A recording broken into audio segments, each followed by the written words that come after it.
14 days, no permanent shelter, no fire. Just one man, his clothes, and the coldest inhabited place on the planet, the 7 top wonders of Siberian winter. This is not survival.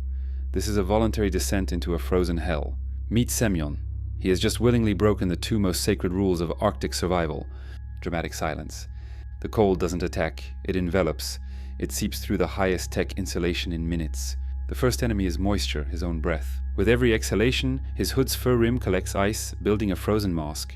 His world shrinks to the tunnel of his vision, and the hammering of his own heart against the cold.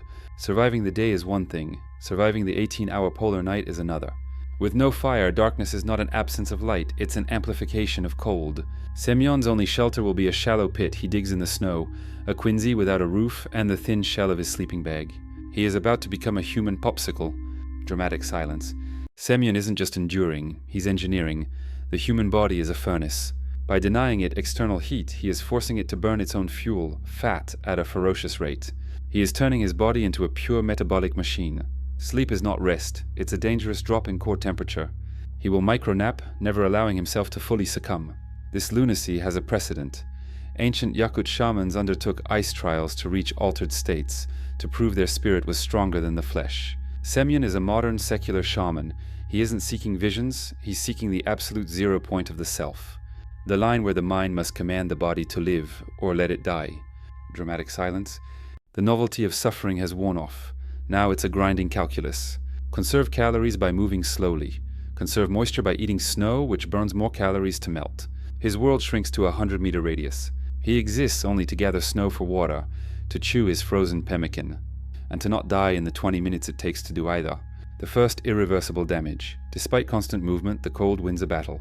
The tips of Semyon's fingers, his nose and cheeks turn waxy, pale, then develop dark black patches of frostbite. The nerves are dead. He prods them with a knife, no feeling. This is no longer a challenge, it's mutilation. He has traded flesh for pride. Dramatic silence. His body, having consumed all accessible fat, begins to cannibalize muscle. The feeling is no longer hunger pangs, but a deep, hollow, cold burn in his core.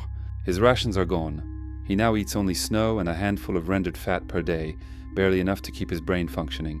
His movements become slower, more puppet-like, as protein turns to fuel. Dramatic silence.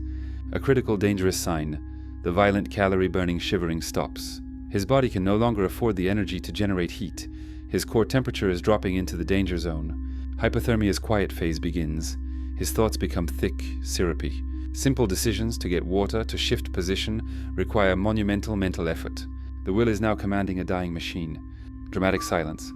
His starved brain, desperate for warmth, creates it. In the darkness of his snow coffin, Semyon sees a beautiful, roaring campfire. He feels its heat on his face. He hears logs crackle.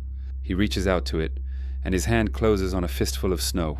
The illusion is perfect, and its dissolution is a psychological gut punch. The line between reality and madness is gone. Then a figure appears at the edge of his pit. It looks like him, but healthy, warm, dressed in furs. It doesn't speak.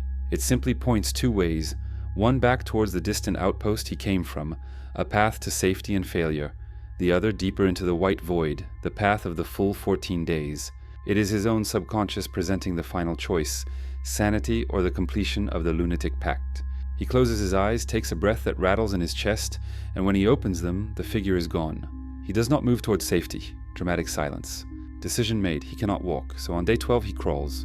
He abandons his trench and drags himself a few hundred meters across the ice, a final, pathetic act of defiance. It proves nothing, it gains him nothing, but it is the last pure expression of his will, to move forward, even if forward is just deeper into nothingness. He collapses, breathing shallowly into the snow. The designated day. A snowmobile arrives at the coordinates. They find not a triumphant survivalist, but a human wreck, curled in a fetal position, covered in ice, unresponsive. His core temperature is critically low. There is no celebration, only urgent clinical action. The challenge is over. The medical crisis begins. Dramatic silence. Dramatic silence. Weeks later. In a sterile room, a doctor calmly explains the bill. The blackened fingertips on both hands will be amputated. He has permanent nerve damage in his face and feet.